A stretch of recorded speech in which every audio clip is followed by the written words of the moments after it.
बंगाल में ममता बनर्जी ने जीत की हैट्रिक लगा दी है। 5 राज्यों के विधानसभा चुनावों में बंगाल पर सबकी निगाहें टिकी थी, लेकिन ममता बनर्जी ने एक बार फिर ये बता दिया कि बंगाल में उनका ही सिक्का चलता है।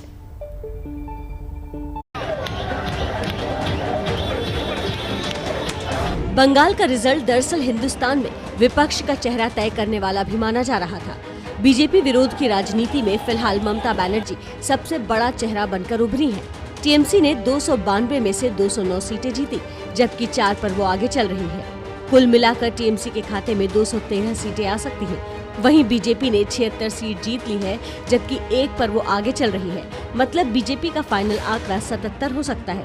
वहीं 1 सीट निर्दलीय और 1 सीट राष्ट्रीय सेक्युलर मजलिस पार्टी के खाते में गई है। बंगाल में कांग्रेस और लेफ्ट एक भी सीट नहीं जीत पाई है। पिछली बार टीएमसी ने 211 सीट जीती थी, इस लिहाज से इस बार उसे 2 सीट का फायदा हुआ, जबकि 2016 में 3 सीट जीतने वाली बीजेपी को 74 सीट का मुनाफा हुआ। ममता ने जीत के बाद इसे लोकतंत्र की जीत करार दिया। The team spirit is a good spirit and it's our country spirit, it is our democratic spirit, it is our constitutional spirit. I respect and I thanks to everyone whoever worked in favor of us, whoever not worked. I thanks to all. Hindustan में लोकतंत्र की परंपरा के मुताबिक PM Modi ने tweet कर ममता बनर्जी को जीत पर बधाई दी, जबकि विपक्ष के कई दिग्गज नेताओं ने भी ममता की जीत पर कसीदे पढ़े। नई सरकार के गठन के लिए माना जा रहा है कि आज ममता बनर्जी शाम 7 बजे राज्यपाल से मुलाकात करेंगी। बंगाल में प्रचंड जीत के बाद ममता बनर्जी ने कालीघाट स्थित काली मंदिर में पूजा अर्चना भी की। और शिखा, पश्चिम बंगाल की सबसे चर्चित सीट नंदीग्राम सीट रही है और ममता बनर्जी ने बंगाल तो देखिए जीत लिया है, लेकिन नंदीग्राम सीट से चुनाव वो हार गई है। हालांकि इस सीट के नतीजों को लेकर अभी भी उठापटक जारी रहेगी।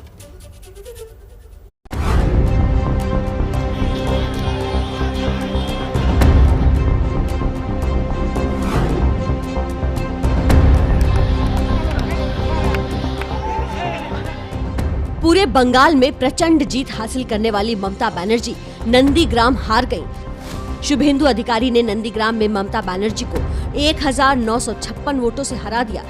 शुभेंदु अधिकारी को कुल 1,10,764 वोट मिले, यानी 48.49%, जबकि ममता को 1,08,808 वोट मिले, यानी 47.64%।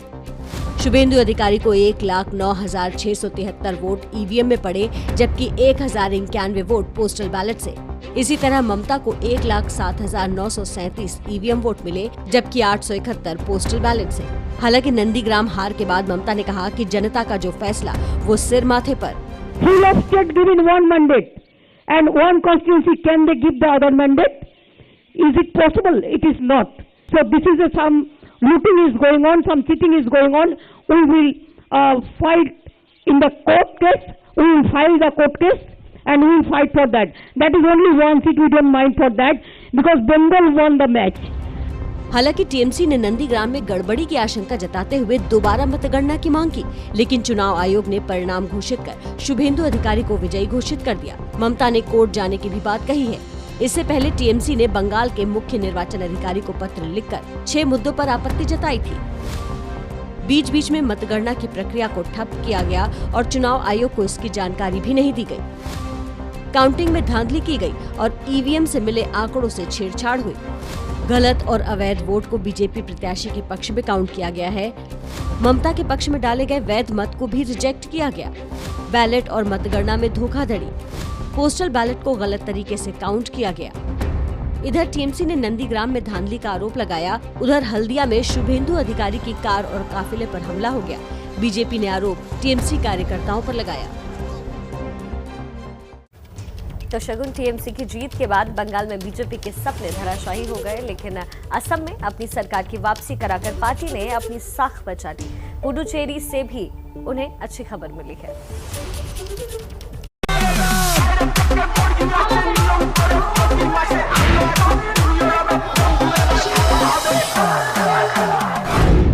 बंगाल के रसगुल्ले का स्वाद तो बीजेपी के लिए कसैला हो गया, लेकिन असम में जीत के लड्डुओं ने मुंह मीठा करने का मौका दे दिया। असम की 126 सीटों में से बीजेपी गठबंधन ने 75 सीटों पर कब्जा किया, तो कांग्रेस को 50 सीटों से संतोष करना पड़ा। असम में मिली जीत के लिए अमित शाह ने पार्टी अध्यक्ष जेपी नड्डा, सीएम सर्बानंद सोनोवाल और हेमंत बिस्वा शर्मा को जीत की बधाई दी है। अमित शाह के इस ट्वीट के खास मायने हैं। दरअसल असम में जीत के पीछे सीएम सर्बानंद सोनोवाल और प्रमुख रणनीतिकार हेमंत बिस्वा शर्मा को जीत का नायक माना जा रहा है। तो अब सवाल है कि क्या राज्य में सीएम का चेहरा बदल सकता है? बिस्वा शर्मा ने इसका फैसला आला कमान पर छोड़ दिया है। सरकार बीजेपी का होगा वो निश्चित है और मुख्यमंत्री भी बीजेपी का ही होगा वो भी निश्चित है। आगे जाके कौन होगा, कैसे होगा, ये हमारा कार्य क्षेत्र में ये नहीं आता है। ये हमारा संसदीय बोर्ड को ही निर्णय लेना है। असम में बीजेपी सरकार की वापसी हो गई तो पुदुचेरी में बीजेपी गठबंधन किसी तरह सरकार बनाती दिख रही है। 30 विधानसभा सीटों वाली पुदुचेरी में बीजेपी गठबंधन को 16 सीटें मिली हैं, यानी ठीक बहुमत का आंकड़ा। कांग्रेस गठबंधन 8 सीटों पर सिमट गई। यहाँ अन्य के खाते में 6 सीटें गई हैं।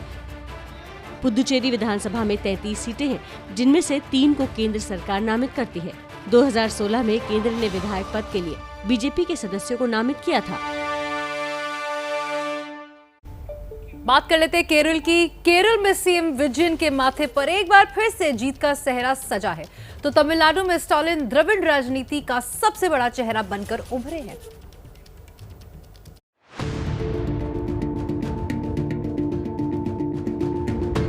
केरल के सीएम पी विजयन की अगुवाई में लेफ्ट मोर्चा एक बार फिर राज्य में विजय पथ पर बढ़ चला है, जबकि केरल का इतिहास कहता है कि वहां की जनता ने कभी सत्ता पर काबिज पार्टी को नहीं जिताया और इस हिसाब से इस बार कांग्रेस की अगुवाई वाली यूडीएफ के जीतने की बात कही जा रही थी, लेकिन ऐसा नहीं हुआ। केरल में लेफ्ट मोर्चा ने 93 सीटों पर जीत हासिल की है। कांग्रेस की अगुवाई वाली यूडीएफ 41 सीटों पर सिमट गई। बीजेपी का यहाँ खाता भी नहीं खुला। अब बात तमिलनाडु की करते हैं, जहाँ एमके स्टालिन का जादू लोगों के सिर चढ़कर बोला। स्टालिन द्रविड़ राजनीति के नए नायक बनकर उभरे हैं। नतीजों और रुझानों में डीएमके कांग्रेस गठबंधन बहुमत से काफी आगे है। उनकी अगुवाई में डीएमके की 10 साल बाद सत्ता में वापसी हो रही है। एआईएडीएमके के साथ मिलकर चुनाव लड़ी बीजेपी एक बार फिर तमिल राजनीति को साधने में नाकाम रही।